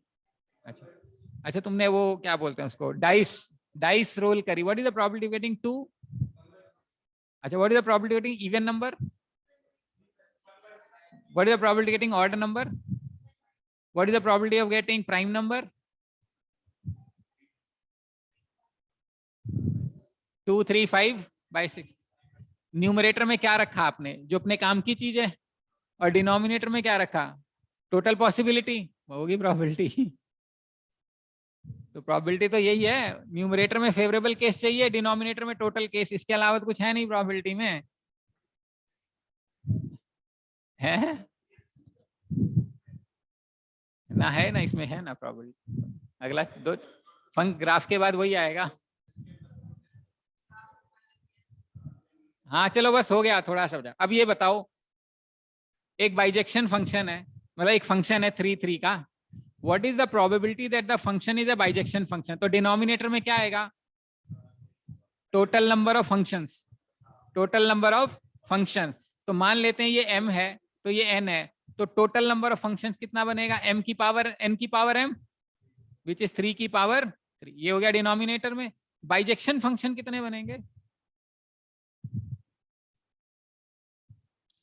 देख, 1 कितने के साथ कनेक्ट हो सकता है? 3 के साथ। 2 कितने के साथ? 2 के साथ। 3 कितने के साथ? तो नंबर ऑफ बाइजेक्शन फंक्शन का डायरेक्ट फॉर्मूला भी होता है। वैसे तो आप 3p3 भी कर सकते हो, या फिर डायरेक्ट फॉर्मूला भी लिख सकते हो।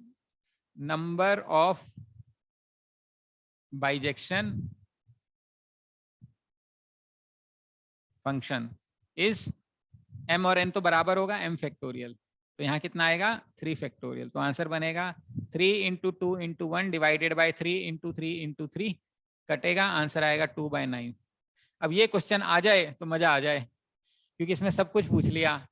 फंडामेंटल काउंटिंग और प्रिंसिपल का मेथड पूछ लिया, ये समझ में आना चाहिए प्रोबेबिलिटी कैसे निकालते हैं, ये समझ में आना चाहिए टोटल नंबर ऑफ फंक्शन कैसे निकालते हैं, ये पता होना चाहिए बाइजेक्शन फंक्शन किसको बोलते हैं, फिर ये पता होना चाहिए कितने बाइजेक्शन फंक्शन बनेंगे। 4 या 5 सवाल एक सिंपल से सवाल में उसने पूछ लिए। समझ में आ रही बात है? हाँ तो वो तो अब हो रहा है ना। वैसे तो बाइजेक्शन फंक्शन समझ में आना चाहिए, टोटल नंबर ऑफ कितने बनेंगे वो समझ में आना चाहिए, बस पकड़ने तो वर्डिंग ही है और क्या करने हैं। But it's a good quality question if it is being asked. बोलिए, यहां तक बात समझ में आती है? इसके बाद इन्होंने मतलब अपने एक्सप्लेनेशन में अपने बहुत सारे फंक्शंस के नाम दे दिए, जैसे कांस्टेंट फंक्शन। कांस्टेंट फंक्शन का मतलब है, मान लो मैंने कहा f of x is equal to 2, ये क्या फंक्शन है? कांस्टेंट फंक्शन है। मतलब एक्स कुछ भी डालो, आंसर क्या आएगा? 2, बस इसका एक्स नाम दे दिया, बस से कांस्टेंट फंक्शन। ऐसे ही आइडेंटिटी फंक्शन है, इनपुट डाला सेम आउटपुट आया। मान लो एफ ऑफ एक्स, जो इनपुट डालोगे वही आ जाएगा, जैसे कि y is equal to x, ये इतना का आइडेंटिटी फंक्शन है, जो इनपुट डालोगे सेम आउटपुट आएगा, तो ये कांस्टेंट हो गया। अब ये नाम है, बस इसका कुछ आइडेंटिटी फंक्शन है। वैसे इनवर्स ऑफ ए फंक्शन हमें निकालना पड़ सकता है। हाँ, एक दो चीजें और है। इनवर्स फंक्शन कैसे निकालते हैं? मान लेते हैं मैंने कहा y is equal to x plus 2 divided by x minus 3। अब y की जगह अपन f ऑफ x लिख सकते हैं, क्योंकि y की वैल्यू x पे डिपेंडेंट है। तो अगर मान लो मेरा फंक्शन है f of x is equal to x plus 2 divided by x minus 3। अब वो पूछते हैं हमें इनवर्स निकालना है, यानी f ऑफ x, इसको इनवर्स फंक्शन बोलते हैं। इसको क्या बोलते हैं? इनवर्स। ये कैसे निकालेंगे? इसको निकालने का तरीका, इसको y मान लो, इसको क्रॉस मल्टीप्लाई करो, x plus 2 is equal to x y minus 3y, ये बनेगा। हम x एक तरफ लाना है, इसको यहां ले आते हैं, तो x minus x y is equal to minus 3y minus 2 बनेगा। इसमें से अपन x कॉमन निकाल के 1 minus y is equal to minus 3y minus 2 कर सकते हैं। x की वैल्यू अपन minus of 3y plus 2 whole divided by minus of y minus 1 कर सकते हैं। माइनस माइनस कट जाएगा तो मेरा बचेगा 3y plus 2 divided by y minus 1, ये x हो गया, मतलब x की वैल्यू आ गई। जब हमको f इनवर्स x लिखना है ना, तो y की जगह x रिप्लेस कर दो, तो ये बनेगा 3x plus 2 divided by y minus 1। यानी अगर मेरा f, सॉरी x माइनस 1, भाई गलती हो गई, x माइनस 1। तो f ऑफ x की वैल्यू अगर x plus 2 divided by x minus 2 है, तो f ऑफ इनवर्स की जो वैल्यू बनेगी वो बनेगी 3x plus 2 divided by x minus 1। ये इनवर्स निकालने का तरीका है फंक्शन का। जो भी दिया हुआ है इसको इक्वल टू कोई वैल्यू मान लो, क्रॉस मल्टीप्लाई करके वेरिएबल चेंज कर दो, और आप आंसर लिखने से पहले जो y की जगह एक्सपुट कर दो, वो आपका इनवर्स फंक्शन के नाम से जाना जाता है। ये हमें कई बार रेंज निकालने के काम में आता है। इनवर्स जो फंक्शन है, किसी फंक्शन का जो रेंज होता है वो इनवर्स फंक्शन का डोमेन होता है। अभी बताऊंगा क्या कह रहा हूं मैं। बताइए, यहां तक बात समझ में आती है थोड़ी थोड़ी? इसके बाद हमारे कुछ काम की जो एक दो चीजें हैं जो बाकी रिलेटिवली मॉडरेट एग्जामिनेशन में आती हैं, वो होता है कॉम्पोजिशन ऑफ ए फंक्शन, मतलब दो या दो से ज्यादा फंक्शन को मिक्स करना। लेकिन उससे पहले मैं आपको एक दो चीजें समझाना चाहता हूं। मान लेते हैं मेरे पास f of x is equal to 2x square plus 3x plus 1 है, और मैं आपसे पूछूं f ऑफ 1 की क्या वैल्यू बनेगी, तो क्या करोगे? 2 इंटू 1 प्लस 3 इंटू 1 प्लस 1, यही बनेगी। मान लो मैंने कहा what is f of minus 2, तो क्या बनेगा? 2 इंटू माइनस 2 की power 2 plus 3 into minus 2 plus 1, यही बनेगा। अगर मान लो मैंने कहा एफ ऑफ रेड की वैल्यू क्या बनेगी, तो आप क्या करोगे? 2 red square plus 3 red plus 1, यही करोगे। मान लो मैंने कहा एफ ऑफ मॉन्की की वैल्यू क्या बनेगी, आप बोलोगे 2 monkey square plus 3 monkey plus 1। अगर मैं कहता हूं डोंकी की क्या बनेगी, तो क्या डिफरेंस हो जाएगा? 2 donkey square plus 3 donkey plus 1, यही बनेगा। अब मान लेते हैं मैंने एक फंक्शन लिया g of x is given to me as sine square x plus 4, मान लेते हैं, ठीक। अब मैंने कहा f of g of x चाहिए मेरे को, तो क्या बनेगा? 2 इंटू जी एक्स का whole square plus 3 into G x, यही करना है, प्लस 1। जब मोंकी था तो मोंकी करा, डोंकी था डोंकी था, जी एक्स था तो जी एक्स रख दिया, और तो कोई फर्क नहीं पड़ा। अब लेकिन जी एक्स की क्या वैल्यू है? जी एक्स की वैल्यू हमें दी हुई है, तो जी एक्स की वैल्यू बनेगी sine square x plus 2 plus 3 into sine square x plus 2 plus 1। ये है f of g of x. हाँ, ये क्या है? F of g of x, इसको हम बोलते हैं f o g, fog. F o g का मतलब है f of g of x. मान लो मैंने कहा गॉफ निकालना है, g of f of x, इसका क्या मतलब है? जी के अंदर एफ एक्स पुट करना है, यही बात है। अब जी की वैल्यू मुझे पता है साइन स्क्वायर एक्स प्लस 2 है, जी एक्स की वैल्यू ये है। अगर एक्स की जगह डोंकी करेंगे तो यहाँ डोंकी आएगा, मोंकी करेंगे मोंकी आएगा, लेकिन रखना क्या हमें एक्स की जगह? एफ एक्स रखना है, जी एक्स की जगह क्या रखना है, एफ एक्स। तो यहाँ पे क्या रखना पड़ेगा मुझे, साइन ऑफ एफ एक्स की जगह, एक्स की जगह मुझे क्या रखना पड़ेगा, एफ एक्स। एफ एक्स क्या था मेरा, ये था 2x² + 3x + 1, ये बनेगा +2, ये बनेगा, ये बनेगा गॉफ। और ये क्या, सॉरी ये बनेगा, उल्टा कर दिया क्या मैंने, हैं ये बनेगा। तो पहले फॉग निकाला है, अब गॉफ निकाला है। लेकिन फॉग और गॉफ कोई जरूरी नहीं है इक्वल हो सकते हैं लेकिन कोई जरूरी नहीं है हो। चाहे तो आप हो गॉफ भी कर दो, फोगो हो कर दो, मतलब एच ऑफ एक्स डाल दो। मान लो मैंने कहा h of x is equal to x³ और मैंने कहा h of g of f of x, ये निकालना है आपने, समझ में आ रहा है। तो इसका मतलब एच के अंदर क्या लिखना पड़ेगा मुझे, गॉफ, है ना। और गॉफ निकालने के लिए मुझे क्या करना पड़ेगा, जी के अंदर एफ एक्स रखना पड़ेगा, यही बात है। तो सबसे पहले हम जी के अंदर एफ एक्स रखेंगे, तो जी के अंदर हमने एफ एक्स रखा, तो जी एक्स की वैल्यू क्या है मेरे पास, जी एक्स की वैल्यू है sin² x + 2, लेकिन एक्स की जगह मैं एफ एक्स पुट करूंगा तो ये बनेगा sin² fx + 2, लेकिन एफ एक्स की वैल्यू हमें पता है, sin² fx बनेगा 3x², क्या था ये था 2x² + 3x + 2, ये था +2, ये बनेगा, ये मेरा बन गया गॉफ। लेकिन इस गॉफ को कहां पुट करना है, एच के अंदर, और एच क्या था मेरा, x³। तो यानी h of g of f of x, यानी इस सारे सिस्टम को मुझे एक्स के अंदर रिप्लेस करना है। तो ये मेरा बन जाएगा sin² 2x² + 3x + 2 + 2 का होल क्यूब, ये मेरे बनेगा h of g of f of x. इसको कॉम्पोजिट फंक्शन बोलते हैं, दो या दो से ज्यादा फंक्शन को जब हम इंटीग्रेट करते हैं आपस में, उसको कॉम्पोजिट फंक्शन के नाम से जानते हैं। बस मैंने ऐसे ही रैंडमली एग्जांपल ले लिया था इसको समझाने के लिए।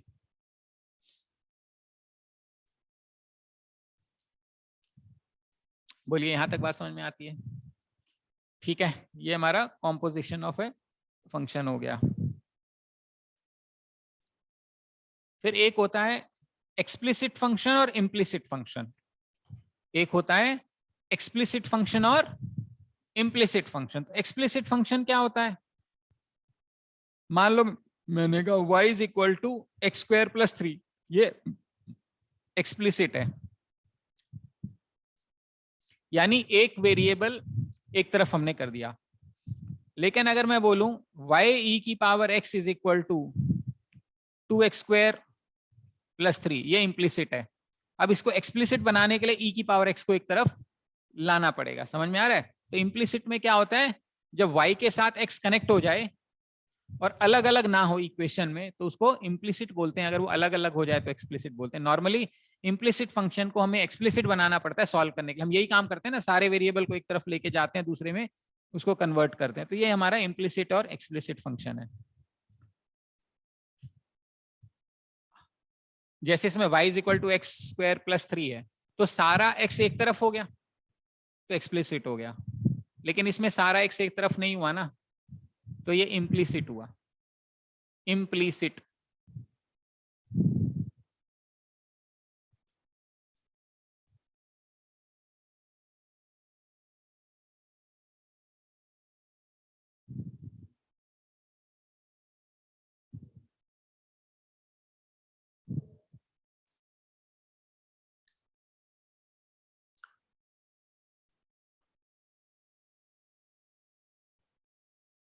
बोलिए, यहां तक बात बन रही है। इसके बाद एक चीज आती है जिसको बोलते हैं even function and odd function. ये एक इंपॉर्टेंट कॉन्सेप्ट बनता है, even function and odd function. तो इवन फंक्शन किसको बोलते हैं, हम ये समझते हैं। इवन फंक्शन, फॉर एग्जाम्पल मेरे पास एक एफ ऑफ एक्स फंक्शन है, x⁴ 2x² + 7 मान लेते हैं, ये मेरा फंक्शन है, ठीक है। अगर मैंने x की जगह -x पुट किया तो ये फंक्शन बनेगा -x होल की पावर 4 + 2 × -x का होल स्क्वायर + 7। तो ये बनेगा मेरा x⁴ + 2x² + 7 which is same as f of x, है ना। तो यानी कि f ऑफ -x की वैल्यू मेरी आ गई f ऑफ x, इसको हम बोलते हैं इवन फंक्शन। इवन फंक्शन की बेसिक कैरेक्टरिस्टिक्स क्या होती हैं कि अगर हम इवन फंक्शन का ग्राफ बनाते हैं तो जो y एक्सिस के अलोंग वो ग्राफ का डिजाइन सेम होता है। It is symmetric about y axis. Even function का ग्राफ जो है, ठीक है, इवन फंक्शन का जो ग्राफ है इज सिमेट्रिक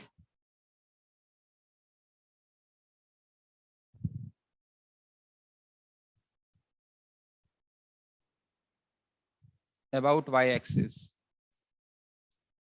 ठीक है, it is symmetric about y axis. समझ में आ रहा है? ये इवन फंक्शन का ग्राफ है। ऐसे ऑड फंक्शन ग्राफ कैसे है? एक ऑड फंक्शन भी होता है, जैसे कि मान लेते हैं f of x is equal to x cube minus x मान लेते हैं। ठीक है, अगर मैंने एक्स की जगह माइनस एक्स पुट किया तो ये माइनस एक्स का whole cube minus of minus x बनेगा, तो ये बनेगा माइनस एक्स का होल क्यूब प्लस एक्स बनेगा। इसमें से अगर मैं माइनस कॉमन निकाल दूं तो एक्स क्यूब माइनस एक्स बनेगा, तो overall result minus of f of x बनेगा। What does it mean? It means f of minus x की वैल्यू अगर माइनस एफ एक्स आ जाए तो हम इसको ऑड फंक्शन के नाम से जानते हैं। ठीक, किसी भी ऑड फंक्शन की अगर हम बात करें तो जो फर्स्ट क्वाड्रेंट में उसका डिजाइन है ना, वही उसका थर्ड क्वाड्रेंट में डिजाइन होगा। जो सेकंड क्वाड्रेंट में डिजाइन है ना, वही उसका फोर्थ क्वाड्रेंट में डिजाइन होगा। That means it is symmetric across axis.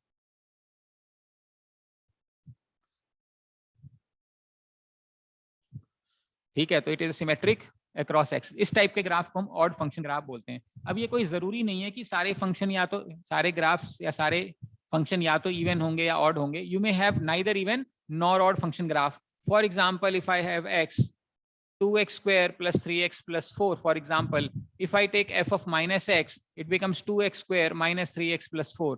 So f of x is not equal to f of minus x, and neither f of x is also not equal to minus f of x. इसका मतलब क्या है? This function is a neither even function nor a odd function.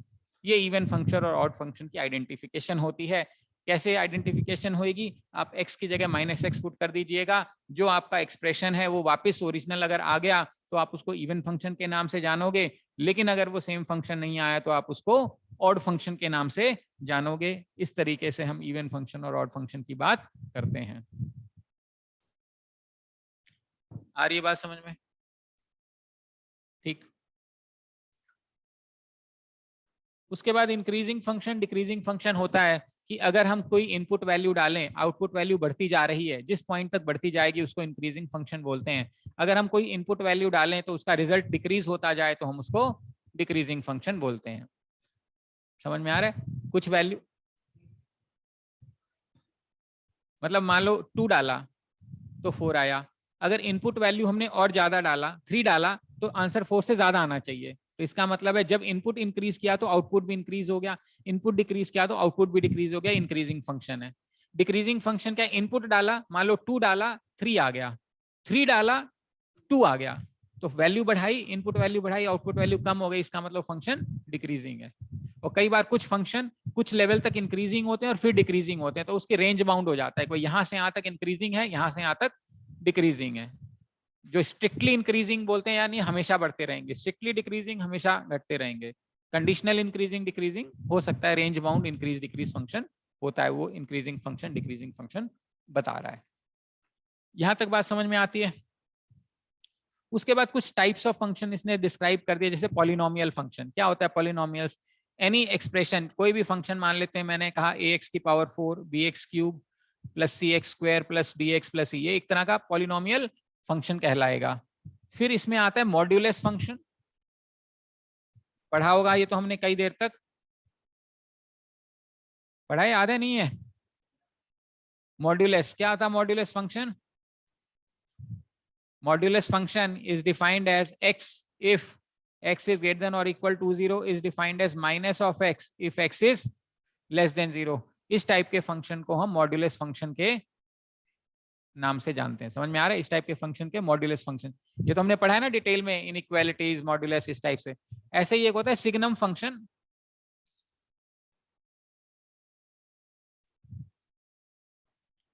अब जैसे modulus function की domain क्या है? Modulus function की डोमेन क्या है? All real numbers. डोमेन का मतलब इस एक्स में क्या डाल सकते हैं? कुछ भी। रेंज क्या है या कोडोमेन क्या है? All zero and all positive numbers, zero and all, यानी non negative numbers are range of modulus function. Whole number की फिर हाफ डाल देगा तो नहीं होएगा, माइनस हाफ डाल देगा मॉड में तो रिजल्ट तो हाफ आएगा ना, तो फ्रैक्शन भी तो पॉसिबल है। All positive real numbers and zero will be range of mod function. Domain क्या होगा? ऑल रियल नंबर, कुछ भी डाल दो अंदर, उसे क्या फर्क पड़ रहा है। ऐसे ही हमारे पास एक होता है सिग्नम फंक्शन, को डिफाइन ऐसे किया जाता है, mod of x upon x is equal to 1 if x is greater than 0, mod of x upon x is equal to minus 1 if x is less than 0, and mod of x upon x is equal to 0 if x is equal to 0. Technically क्यों define करना पड़ा? Because अगर हम देखो mod, अगर x की value 0 से बड़ी है तो डब्बा हटाओगे पॉजिटिव आएगा, पॉजिटिव बाय पॉजिटिव 1 बनेगा। अगर x की वैल्यू 1 से नेगेटिव है तो डब्बा में तो पॉजिटिव ही रिजल्ट आएगा लेकिन नीचे माइनस हो जाएगा तो -1 आएगा। बट इट सेज अगर हम x की वैल्यू 0 मान लें तो 0/0 तो इंडिटरमिनेट फॉर्म है, लेकिन इसने डिफाइन किया है कि 0/0 क्या मानेंगे अपन? 0 मानेंगे। इस फंक्शन की डोमेन क्या होगी सिग्नम फंक्शन की? All real numbers. क्या जीरो इंक्लूड है इसमें? यस, क्योंकि डिफाइन तो कर रखा है, जब नीचे 0 डालोगे तो भी रिजल्ट तो डिफाइन किया हुआ है। तो इसकी डोमेन क्या है? All real numbers. इसकी रेंज क्या है?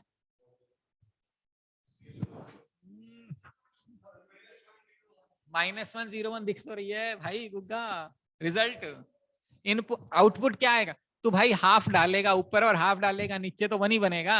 तू माइनस हाफ ऊपर डालेगा माइनस हाफ नीचे डालेगा तो रिजल्ट तो -1 ही बनेगा। तो कुछ ही डाल ले, या तो 1 बनेगा आंसर, या -1 बनेगा, या 0 बनेगा। तो इसकी रेंज क्या है? 3 ही। हाँ, 1 -1 0। समझ में आ रहा है क्या समझा रहा हूं मैं? ओके, तो ये सिग्नम फंक्शन के नाम से डिफाइंड है। ऐसे ही पिग्नोमेट्रिक फंक्शन होते हैं हमारे, sign x, cos x, tan x. इनको पीरियोडिक फंक्शन भी बोला जाता है। क्यों बोला जाता है? क्योंकि मान लो मेरे पास एक साइन एक्स है, ये एक फंक्शन है, तो अगर हम साइन एक्स का ग्राफ बनाते हैं तो मान लेते हैं 0 है, ये ऐसे बनेगा।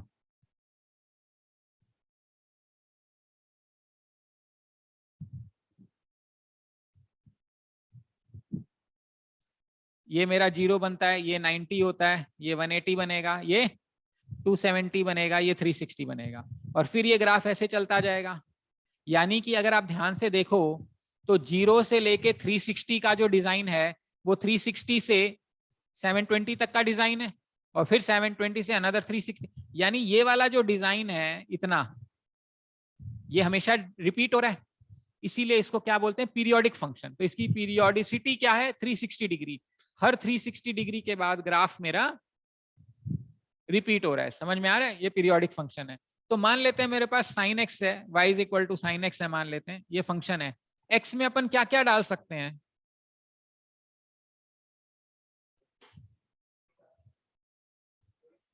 है x क्या क्या वैल्यू ले सकता है? कुछ भी।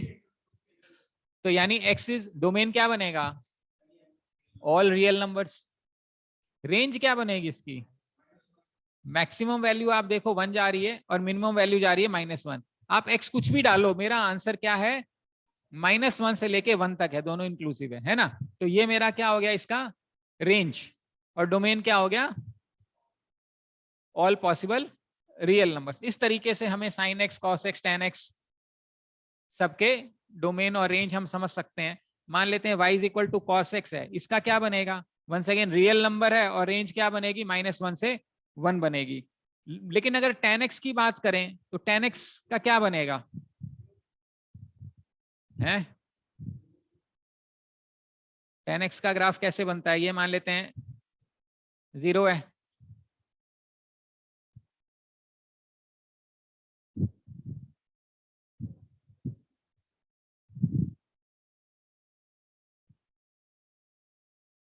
tan 0 कितना होता है? 0।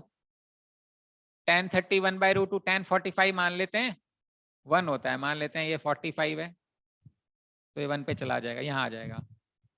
उसके बाद tan 90 कितना होता है? इन्फिनिटी, ऑलमोस्ट इन्फिनिटी, यानी ये ग्राफ ऐसे ऐसे बढ़ते बढ़ते बढ़ते कहाँ जाएगा, इसे टच होके इन्फिनिटी चला जाएगा। और यहाँ पे क्या हो जाएगा, ऐसे टच करते करते करते करते माइनस इन्फिनिटी तक चला जाएगा। समझ में आ रहा है? तो ये मेरा π/2 है और ये मेरा -π/2 है। ऐसे ही जो अगला वाला सेक्शन होगा,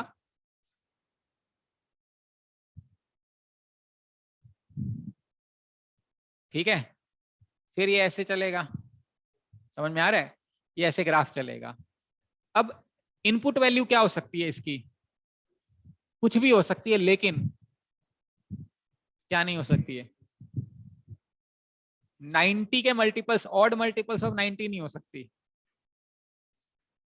ऑड मल्टीपल ऑफ 90, क्योंकि tan 90 अनडिफाइंड, लेकिन tan 270 भी अनडिफाइंड है।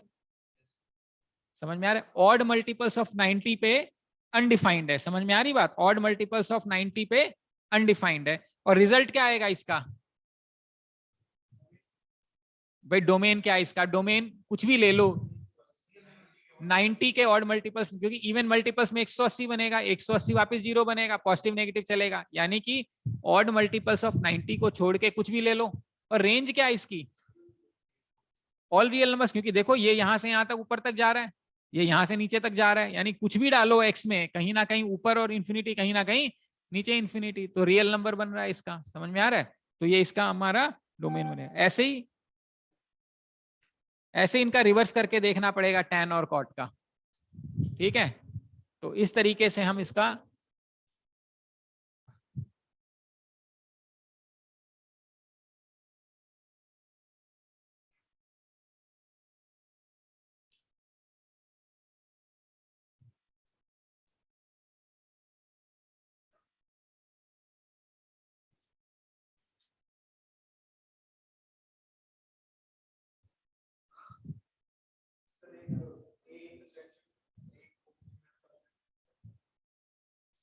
A intersection A complement universal set हो जाएगा, नहीं A intersection A null set हो जाएगा, हाँ वो यूनियन हो, वो पूरा यूनिवर्सल हो जाएगा, ठीक है? हाँ जी बोलो, यहां तक समझ में आ रही बात है? क्या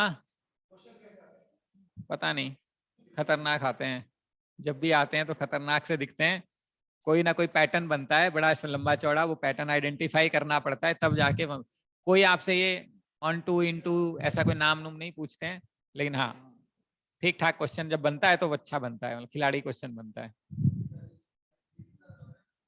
बोलिए क्लियर है यहाँ तक? 20 मिनट और है, ग्राफ कर लें, आधा ग्राफ तो मैंने करा दिया है। चैप्टर डन, ग्राफ कर दें ना? नहीं, हाँ जी BCM 1356। यस सर, डन है। डन है, चलो बढ़िया। हाँ भाई बताओ, कुछ समझ में आया? सारा आया? कुछ कुछ आया? ठीक है, तो मतलब दोबारा देखोगे ये क्लास?